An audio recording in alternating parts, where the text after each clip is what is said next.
disappointing. And then after we obliterated them and destroyed their military, the whole thing, and it became a much safer zone, he said, we're going to send over 2 aircraft carriers. I said, I don't want them anymore.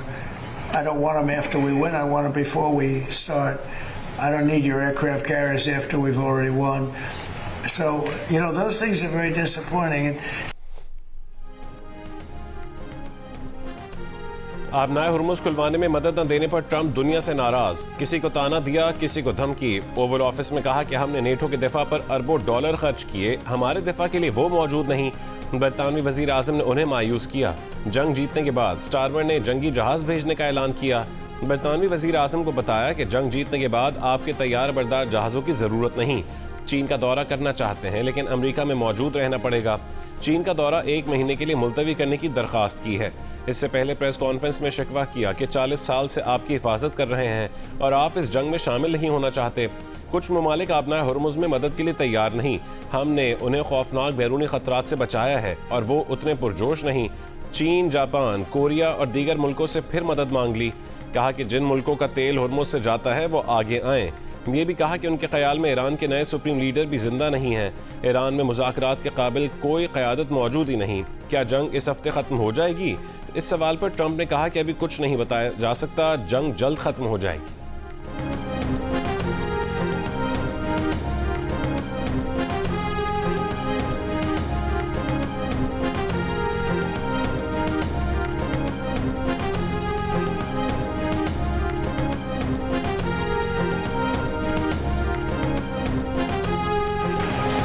Iran, as you said, totally obliterated, got the missiles, got the first 2 rounds of leadership, Air Force gone, Navy gone. Can we wrap this war up this week? Yeah, sure. Good. Will we? I don't think so, but it'll be soon. Won't be long. And we're going to have a much safer world when it's wrapped up. It'll be wrapped up soon. बरतानिया और दीगर मुल्कों के बाद यूरोपीय union का भी खलीज की जंग में शमूलियत से इनकार। वज़राए ख़ारजा इजलास के बाद फैसला किया गया कि यूरोपीय यूनियन आबनाए हुर्मुज़ में किसी भी ऑपरेशन में हिस्सा नहीं लेगी। कशीदगी कम करने के लिए सफारतकारी ही बेहतरीन रास्ता है। अमेरिका के सबसे बड़े इत्तेहादी बरतानिया ने अमेरिका ईरान जंग का हिस्सा बनने से साफ इनकार करते हुए जंग के खात्मे पर जोर दिया। बरतानवी वज़ीर आज़म कीर स्टारमर ने प्रेस कॉन्फ्रेंस में कहा कि आबनाए हुर्मुज़ का खुलना आसान काम नहीं है। फ्रांस, जर्मनी, यूनान, इटली, ऑस्ट्रेलिया, चीन, जापान और जनूबी कोरिया भी आबनाए हुर्मुज़ खुलवाने के लिए अमेरिका की मदद से साफ इनकार कर चुके हैं।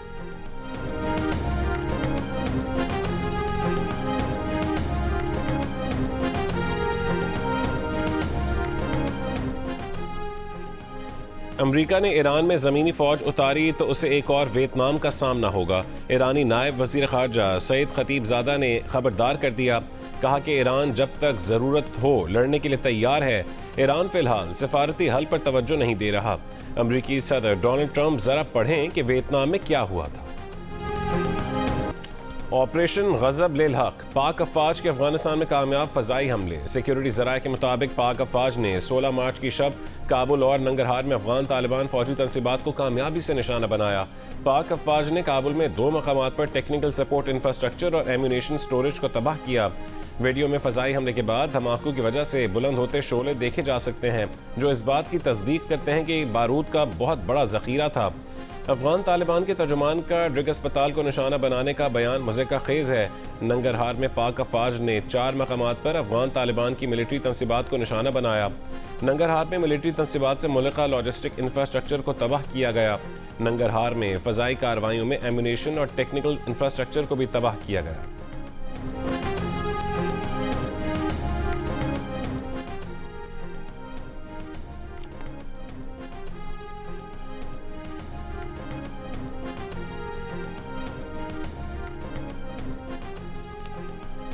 वज़ारत इत्तलात ने कहा है कि पाकिस्तान ने नहायत दुरुस्तगी के साथ काबुल और नंगरहार में अफगान तालिबान की अस्करी तंसीबात को निशाना बनाया। तालिबान रजीम के नाम नहाद तर्जुमान का दावा हक़ाइक़ के बरक्स है। तालिबान रजीम के दावे का मकसद अवामी राय को गुमराह करना है। 16 मार्च की रात पाकिस्तान ने काबुल और नंगरहार में दहशतगर्दी के मुआवन ढांचे को निशाना बनाया। इंफ्रास्ट्रक्चर में तकनीकी आलात के ज़ख़ीरे और असलहा और गोला बारूद के ज़ख़ायर शामिल थे। ये असलहा बेगुनाह पाकिस्तानी शहरियों के खिलाफ इस्तेमाल हो रहा था। जखीरा शुदा गोला बारूद के धमाके दहशत गर्द प्रॉक्सी के ज़ेर इस्तेमाल असलहे की मौजूदगी जाहिर करते हैं। इन अहदाफ को मुनशियात बहाली मरकज़ करार देना जज्बात को भड़काने की कोशिश है। अफगान तालिबान रजीम के तर्जुमान का बयान झूठा और गुमराह कुन होने की बुनियाद पर मुस्तरद करते हैं।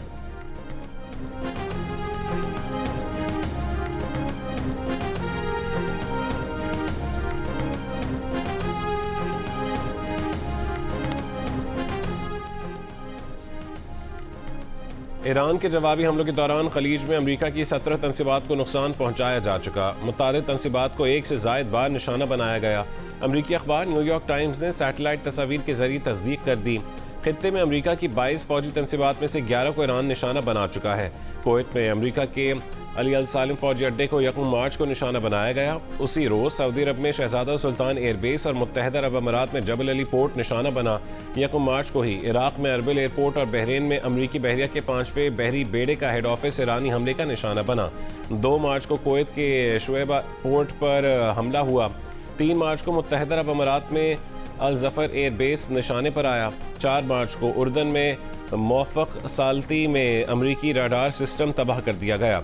4 मार्च को कुवैत में कैंप आरिफ जान और 5 मार्च को कुवैती में कैंप बोहरंग पर हमले हुए। 9 मार्च को ईरान ने कतर में अल उदैद के अमरीकी फौजी अड्डे को निशाना बनाया।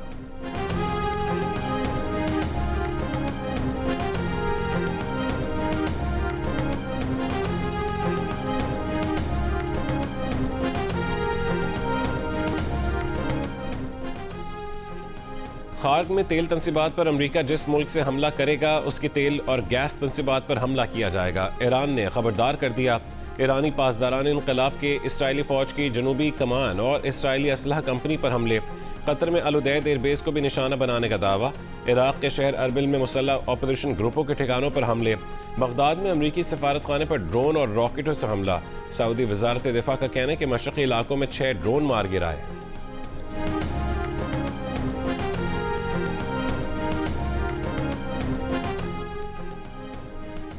अमाराती एविएशन अथॉरिटी का कहने के आरसी हिफाजती इकदाम के तहत बंद किया गया एयर ट्रैफिक मामूल के मुताबिक बहाल कर दिया गया। हुक्काम के मुताबिक अबू धाबी की शाह गैस फील्ड में ड्रोन हमले से लगी आग पर काबू पा लिया गया। नुकसान के जायजे तक फील्ड की सरगर्मियां मुअत्तल रहेंगी। फुजैरा के करीब लंगरअंदाज बहरी जहाज पर हमले से मामूली नुकसान हुआ, कोई जख्मी नहीं हुआ।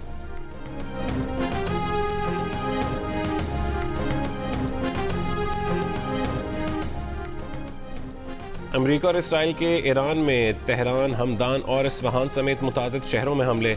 सूबे मरकजी पर हमले में 5 अफराद शहीद, 7 जख्मी। तेहरान में जोरदार धमाके। खुमैन में बॉय स्कूल निशाना बनाया गया। इसराइली आर्मी के शराज और तब्रेज़ पर भी बैक वक्त हमले। अमरीकी लड़ाका तैयारों ने चाबहार के करीब पहाड़ पर फौजी तनसीबात को निशाना बनाया। ईरान में शदीद बमबारी से 30 लाख अफराद बेघर हो चुके। लेबनान के मुख्तलिफ इलाकों पर फ़ज़ाई हमले। सरहदी इलाकों पर शदीद गोलाबारी। काना के इलाके में रिहायशी इमारत पर भी हमला किया गया।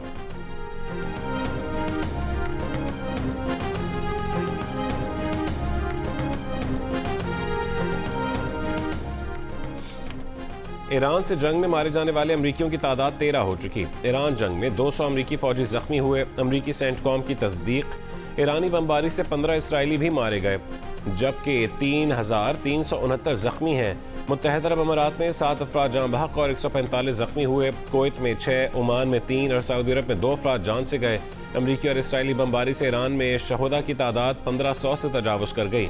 18,000 से ज़ायद जख्मी। इसराइली बमबारी से लेबनान में भी 850 शहरी शहीद हो चुके हैं।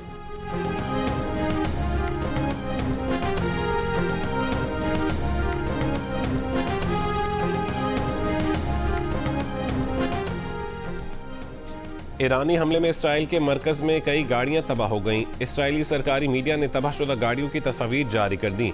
हमले में जख्मी और मरने वालों की तादाद नहीं बताई।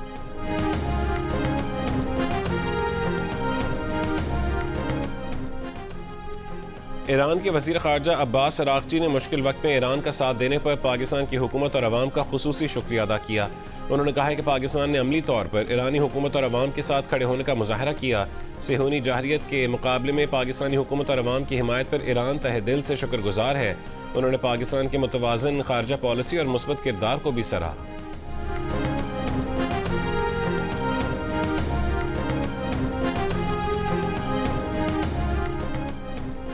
ईरान और अमरीका हालिया दिनों में बराह रास्त राबते में रहे हैं। अमरीकी मीडिया का दावा है कि इराक़ची और विटकॉफ के दरमियान बराह रास्त राबते का चैनल दोबारा फाल किया गया। जंग शुरू होने के बाद फरीक़ैन के दरमियान ये पहला बराह रास्त राबता है।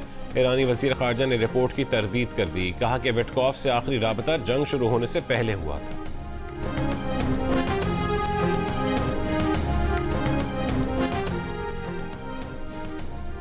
अमरीकी वज़ीर ख़ारजा, वज़ीर दिफ़ा, नुमाइंदा ख़ुसूसी और ट्रंप के दामाद जेराड कुशनर की हाउस ख़ारजा अमूर कमेटी में तलबी के लिए डेमोक्रेट्स का ट्रंप को ख़त। ईरान जंग से मुतालिक फ़ैसलों, सिफारतकारी और मनसूबाबंदी पर गवाही देने का मुतालबा।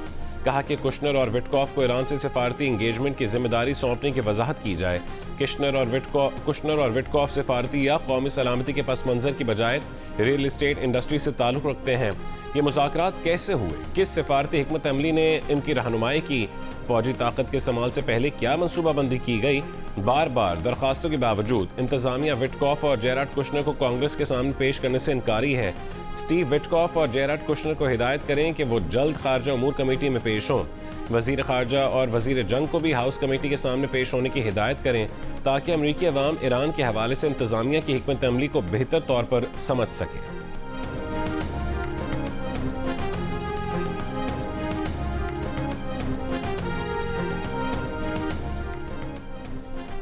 कनाडा, फ्रांस, जर्मनी, बरतानिया ने लेबनान में बड़े इस्राएली ज़मीनी हमले के खिलाफ खबरदार कर दिया। मुश्तरका बयान में कहा है कि लेबनान में अहम इस्राएली ज़मीनी कार्रवाई को रोकना चाहिए, क्योंकि उसके तबाहकुन इंसानी नताइज बरामद हो सकते हैं।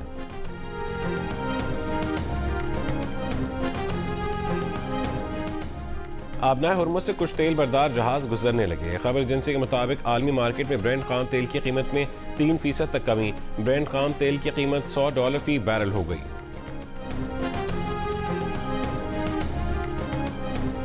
जंग से मशरक़ वस्ता फ्लाइट ऑपरेशन मुतासिर, आज भी पाकिस्तान की 56 परवाज़ें मनसूख। कराची से 19, लाहौर से 17, इस्लामाबाद से 9 और पेशावर से 7 परवाज़ें मनसूख। मुसाफिरों को परवाज़ों की तस्दीक के बाद एयरपोर्ट आने की हिदायत।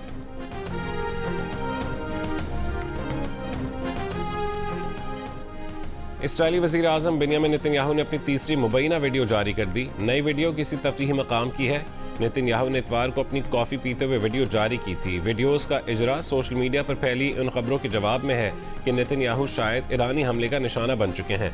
नेतन्याहू की दोनों वीडियोस को नाक़दीन ने AI की मदद से बनी वीडियोस कहा है।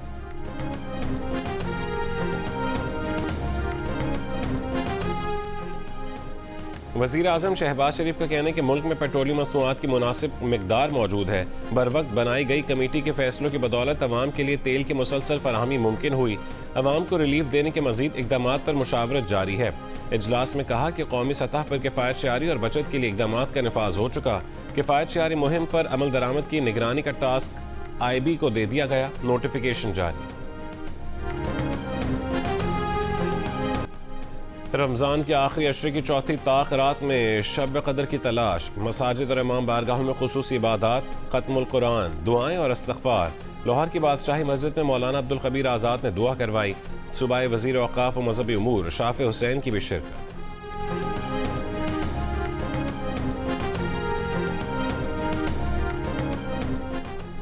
आज से 25 मार्च तक मुल्क में गरज चमक और तेज़ हवा के साथ बारिशों का इम्कान।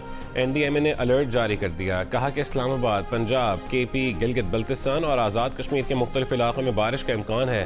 बलूचिस्तान के मुख्तलिफ इलाकों में आज से 23 मार्च तक आंधी, तेज़ हवाएं और बारिश मुतवक्के हैं।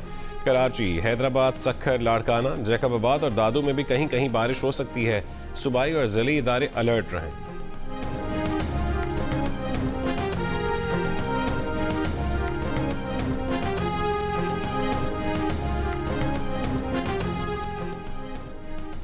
रहीम यार खान में BISP की इमदादी रकूम निजी इदारे के तवस्सुत से तकसीम के दौरान दुकान की छत गिरने से 8 खवातीन की जान बहक और 80 से ज़ायद ज़ख्मी होने का वाक़या।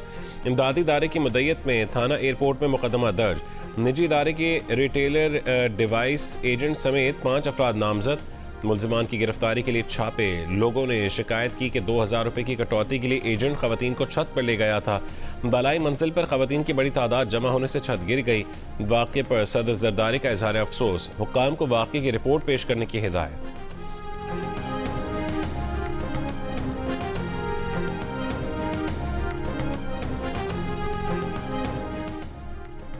मीरपुर खास तालीमी बोर्ड में करप्शन का मामला, हजारों की तादाद में अफगान शहरियों को जाली मैट्रिक सर्टिफिकेट जारी करने का इंकशाफ हुआ है। ASP कुर्रतुलैन का कहना है कि अफगान शहरियों ने जाली सर्टिफिकेट की बुनियाद पर डोमिसाइल और शनाख्ती कार्ड्स बनवाए। गिरफ्तार मुलजिम ने भी एतराफ़ कर लिया। बताया कि नंबर बढ़ाने के लिए 50,000 से 1 लाख, फेल को पास करने के 50,000, जबकि जाली मैट्रिक सर्टिफिकेट के लिए 5 लाख के लिए जाते थे। कंट्रोलर बोर्ड इस मामले का मरकजी किरदार है। 2 सरकारी और 2 निजी स्कूल भी इस मामले में मुलव्विस थे। रावलपिंडी में वालिद के कुल की दुआ के दौरान झगड़ा, बेटा कत्ल। पुलिस के मुताबिक वाक़या थाना सिविल लाइन के इलाके ढोक चरागुद्दीन में पेश आया। मुलजिम फरार हो गया।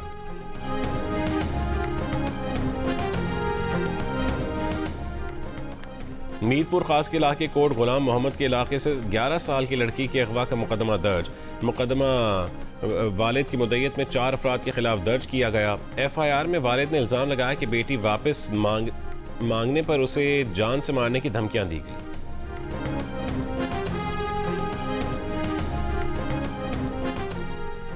एमनेस्टी इंटरनेशनल ने कहा है कि अमेरिका ने ईरान के स्कूल पर हमला करके आलमी कानून की खिलाफ वर्जी की।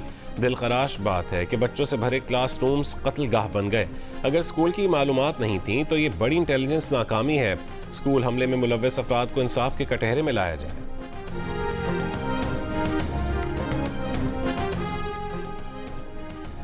चौदह अप्रैल के बाद मुल्क में LNG दस्तयाब नहीं होगी। अप्रैल में पावर सेक्टर की गैस ज़रूरत पूरी नहीं कर सकेंगे। पावर सेक्टर की ज़रूरियात दूसरे ज़राए से पूरी की जाएंगी। वजारत पेट्रोलियम के हुक्काम की सेनेट की क़ायमा कमेटी बराए पेट्रोलियम के इजलास में ब्रीफिंग। सेक्रेटरी पेट्रोलियम ने कहा है कि मोटरसाइकिल और रिक्शा ड्राइवर्स को रिलीफ के लिए हुकूमत पैकेज पर काम कर रही है। मुल्क में डीजल के ज़खायर 21 दिनों और पेट्रोल के ज़खायर 27 दिनों के लिए काफ़ी हैं। LPG के ज़खायर भी 9 दिन के लिए दस्तयाब हैं। घरेलू सार्फिन को गैस फराहम की जाएगी।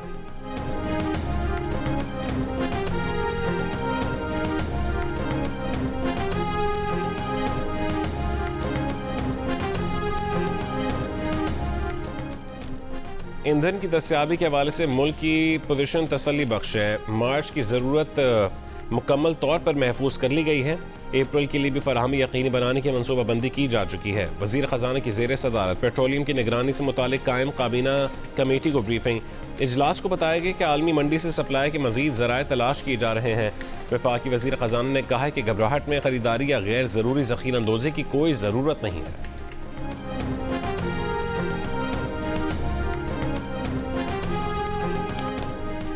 कराची में आज से गुलशन मेमार से टावर तक EV बसें चलाई जाएंगी। सिंध के सीनियर वजीर शर्जील मेमन का ऐलान। कहा कि नए रूट से गुलशन मेमार, सुरजानी और अतराफ के रिहायशियों को शहर के मरकज़ तक आसान रसाई होगी।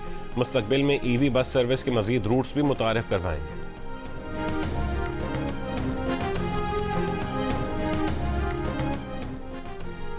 लंदन के मशहूर सयाहती मकाम ट्रफालगर स्क्वायर पर ओपन अफ्तार में हज़ारों अफराद की शिरकत। मेयर लंदन सादिक खान ने खिताब में कहा कि ईरान में जो कुछ हो रहा है उसका असर बरतानिया पर पड़ रहा है। जंग लंबी हुई तो हम सब के लिए मुश्किलात बढ़ेंगी।